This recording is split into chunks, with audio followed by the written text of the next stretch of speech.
Hello, Kriksis here and welcome to this week's video. I was actually thinking what to do for this week's video and I didn't know what I want to record actually until I started reflecting what I did in my past half year, and I realized I was focusing on creating my portfolio a lot. And I think someone in comments also mentioned that I should talk a little bit more how I created my own portfolio. So I kind of decided to do like mini talk about how I created my own portfolio. I know there are a bunch of videos on YouTube already about this topic, but I thought maybe this will be from my perspective and how I feel about creating portfolio. So this will be more like a talky video, so if you want you can do your own things in the background. You can draw or cook or just, I don't know, knit something, because I will just talk, so I hope it's interesting. I actually thought maybe I will draw something in the background, but I felt it's too much maybe for this time. So before I will begin, I will just do like quick recap. I was graduating my master's in children's book illustration in December of 2020, and since then I was really focusing on creating my own art portfolio. So it's been half year creating it, and I did also some work before, so I included it in my portfolio as well. And the reason for this portfolio creation was, first of all, I really wanted to quit my day job and do illustration full time.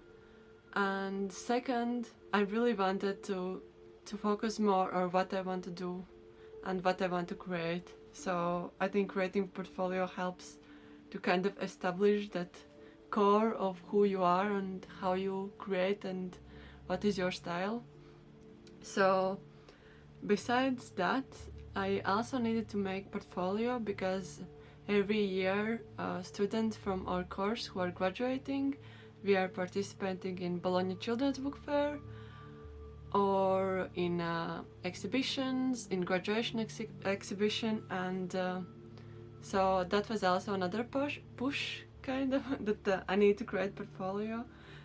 This year, because of pandemic, Bologna Children's Book Fair is not happening, but our tutors decided to create like not Bologna Children's Book Fair, and basically we needed to create our own portfolio work and send our dummy books to the tutor, and they kind of compiled all the emails together and sent our work to publishing companies and agents to view our work. And it was extra motivation to create more new work and explore new fields. Okay, so I think how my journey of creating my own specific portfolio started was with this sketchbook. It's called Portfolio Sketchbook, and I started it in this year, January, I think. And for me, each sketchbook is with different purpose. I know some illustrators or artists have one sketchbook and they just do everything inside one. But for me, I have like bunch of sketchbooks that I use at the same time, and each of them have specific purpose. So this is my portfolio sketchbook where I just draw portfolio work. And in the first page I actually did a lot of notes, and I think what I started in the beginning was to do research and to listen to podcasts, and I listened to Giuseppe Castellano, art director podcast. I will try to find the podcast and leave it down below. And the 3 tips I get from his podcast, I wrote them down, and I think what I felt is important is first of all, personality and your voice and style. It should be seen in the portfolio. Then the second is ability, so it's like technical skill, what you can actually do, what are you uniquely good at, and what you like and what you don't like. and then third is presentation and how your work is presented. Is it presented digitally or traditionally? And yeah, I think these three things was what I get from the podcast. But the most important thing is I think I had like the stereotype that you need to include several things inside your portfolio. Like you need to have like horses because horses like hot topic, or you need to have like young adults, you need to have black and white, all these classical things. But what I realize is like you need to only show what you want to do in the future. So if you don't want to create like black and white and you just created like black and white portfolio, why? Because if someone will want to use your work in the future but you don't want to create it, like why would you include it in the portfolio? Yes, so what do you want to put in portfolio then if you don't put everything? You can look back at your own work and see what things are connecting to each other, and that can help inform the feel of portfolio, and check for the themes you like. For me personally, I did like a lot of lists before I did even detailed portfolio for myself. So I asked some questions to myself, and I don't know if it's useful. Maybe if you are creating portfolio, this can be useful. So I wrote what I am good at and what I like to draw. So I wrote I'm good at changing angles and different perspective compositions.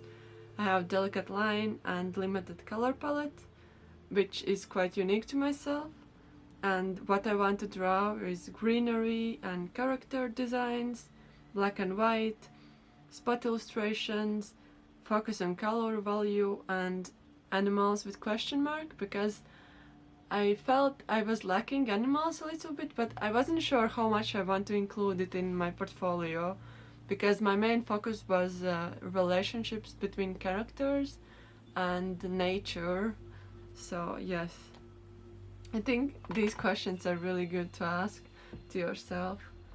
So then, like in my sketchbook, I actually try to make like quick drawings and some quick themes for story, because what I did before is I created a lot of picture books which were almost ready.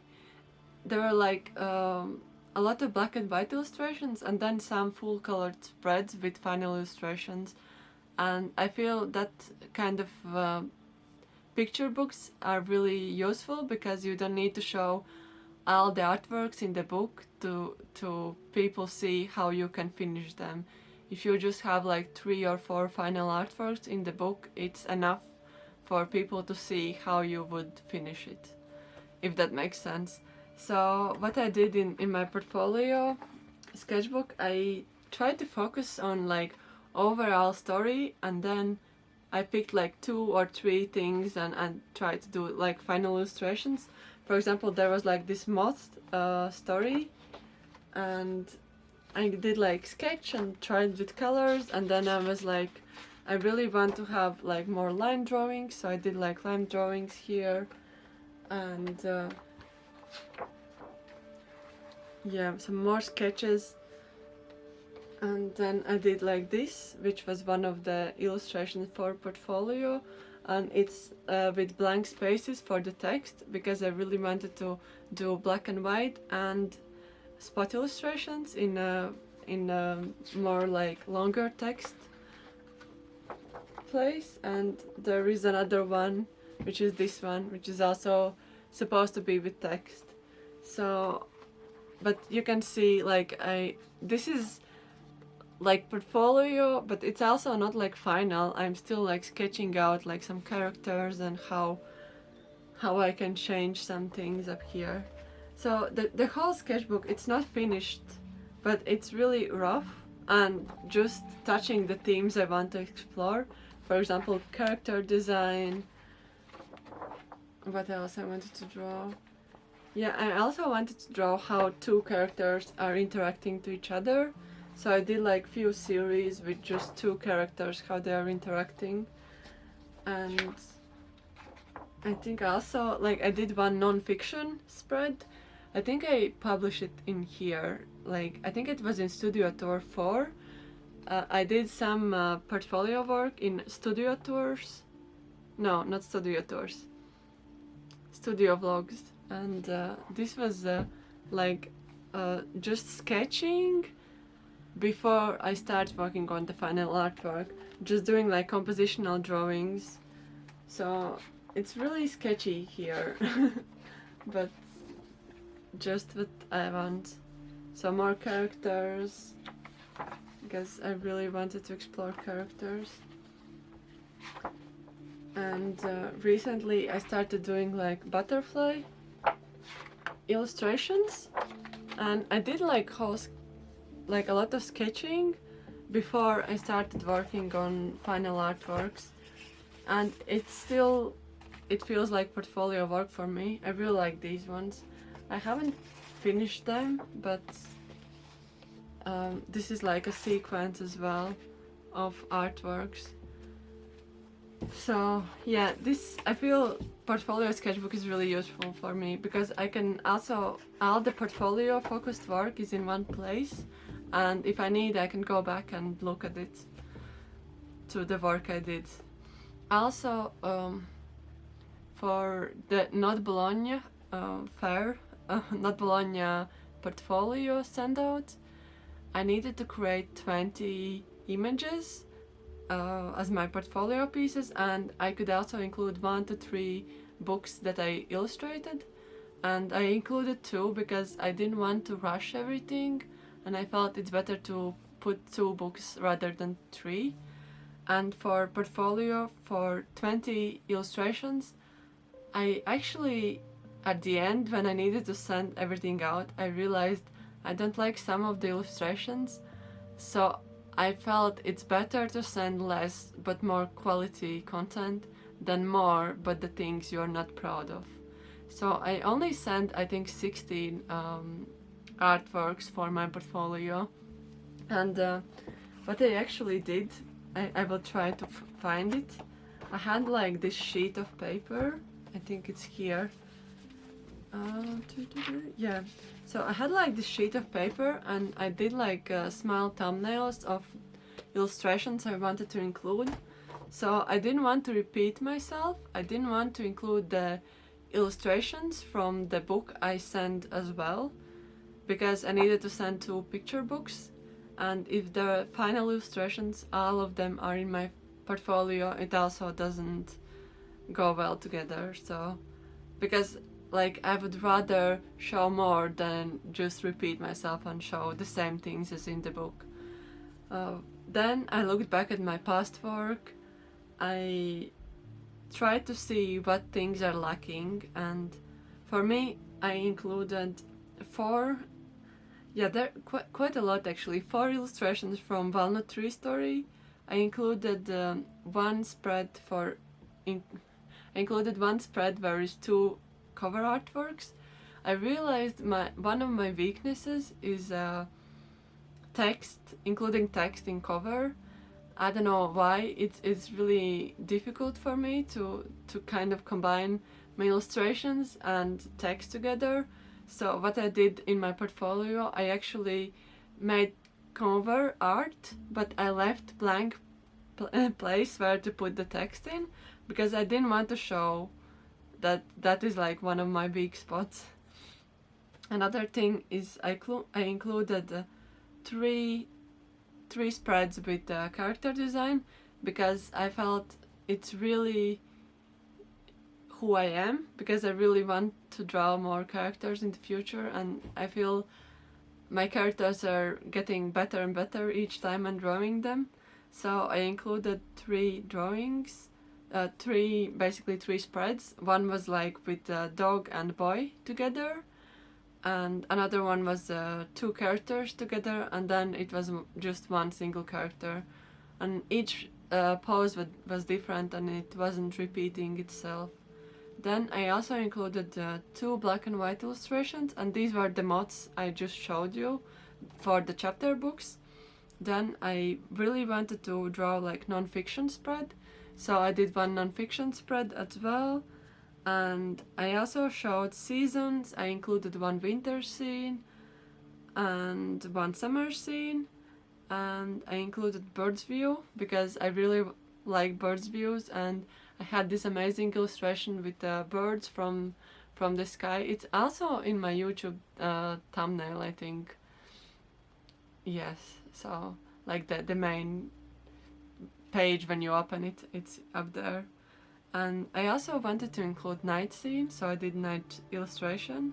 So these were the illustrations I included, and it's together 16 images.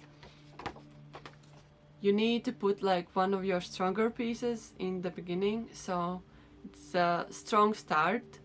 And a lot of people are also saying strong ending, and like even though I feel everything should be strong, like you don't put any weak pieces in your portfolio. I think it's better to put less than more, and better than worse.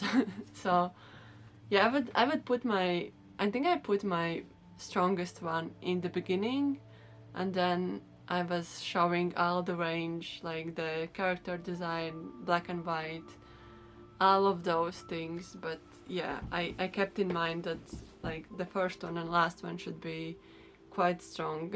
So also what I want to say is like portfolio, it's such a temporary thing, because when you make portfolio and you are ready to send it out, after some time you create more work and you kind of swap illustrations out, you take some older pieces out, because I think like if it's older than 2 years, your style probably have been changed. And also, like if you create something new, you would rather put the newest one on top and then go back. So also it's the same with the website. I feel you need to update it once a year, but I'm not really good at website, because it's not like I have a website right now, but it's not in perfect condition. And I actually haven't uploaded my newest portfolio, the one I'm talking about right now. So I probably should do that, but yeah, it's like with portfolio and website, you need to constantly change it, and change it a little bit also depending where you are sending it out. Like if you're approaching like different illustration publishing houses, it may depend on what they're creating currently and if you want to fit in there. I hope this is useful. I definitely think that it's not something to be afraid of, and you can definitely do portfolio even if you're not feeling completely confident, but it can just be also for yourself to put everything on the shelves and see how your work looks together with lots of different illustrations including. Thank you for watching this or listening to this week's video. Have a wonderful day, evening, morning, wherever you are, and see you next time. Okay, bye. Bye.